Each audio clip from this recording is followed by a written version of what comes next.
Hello दोस्तों, नमस्कार। मैं रंजीत, आपका चैनल आर के हॉरर स्टोरी हिंदी। आज मैं आप लोगों को डरावनी कहानी बताने जा रहा हूँ। ज़रा ध्यान से सुनिएगा। बिना देर किए हुए चलते हैं वीडियो की तरफ। रांची का भूतिया होटल। रांची का यह किस्सा सालों से लोगों के बीच फैला हुआ है। इस शहर में एक होटल था जो बेहद खूबसूरत था। चारों तरफ से हरियाली और पहाड़ियों से घिरा हुआ यह होटल किसी स्वर्ग से कम नहीं लगता था।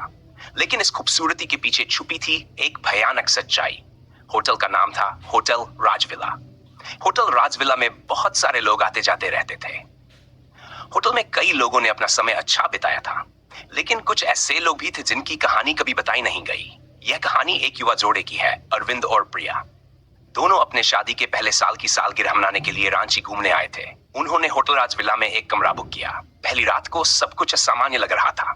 होटल का कमरा बेहद आलीशान था और खिड़की से शहर का अद्भुत नजारा दिख रहा था। अरविंद और प्रिया दोनों ही उस खूबसूरती में खो गए।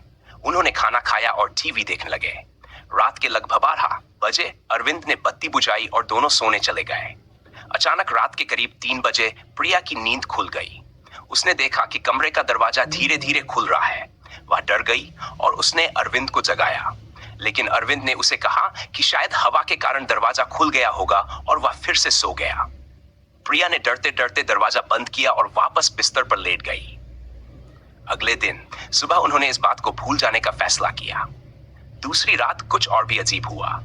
आधी रात के बाद अरविंद ने महसूस किया कि कोई उसके बिस्तर के पास खड़ा है। उसने जैसे ही आंखें खोली, उसे एक धुंधली परछाई नजर आई जो धीरे धीरे गायब हो गई। अरविंद के रोंगटे खड़े हो गए। उसने प्रिया को उठाया और दोनों ने महसूस किया कि कमरे का माहौल अचानक ठंडा हो गया है। कमरे के कोने से किसी औरत की सिसकियों की आवाज आने लगी। आवाज इतनी भयानक थी कि दोनों की सांसें थम गई। उन्होंने तुरंत कमरे से बाहर निकलने का फैसला किया। जैसे ही वे दरवाजे की तरफ बढ़े, दरवाजा अपने आप बंद हो गया। अरविंद ने पूरी ताकत से दरवाजा खोलने की कोशिश की, लेकिन दरवाजा नहीं खुला। प्रिया बुरी तरह से चीखने लगी। अचानक कमरे की सभी बत्तियां झपकने लगीं और एक साया सामने आया। वह साया एक महिला का था जिसके चेहरे पर गहरी चोट के निशान थे। उसकी आंखें लाल थी और वह सीधे प्रिया की तरफ देख रही थी। प्रिया और अरविंद दोनों ही बुरी तरह डर गए। उन्हें समझ में नहीं रहा था कि क्या करें। महिला ने अपनी सिसकियों के बीच कहा, मुझे इंसाफ चाहिए। इस जगह के मालिक ने मेरे साथ धोखा किया और मुझे मार डाला। अरविंद ने डरते हुए पूछा, हम क्या कर सकते हैं? महिला ने बताया कि उसे होटल के नीचे बने तहखाने में कैद किया गया था और उसकी आत्मा अभी भी वहीं भटक रही है।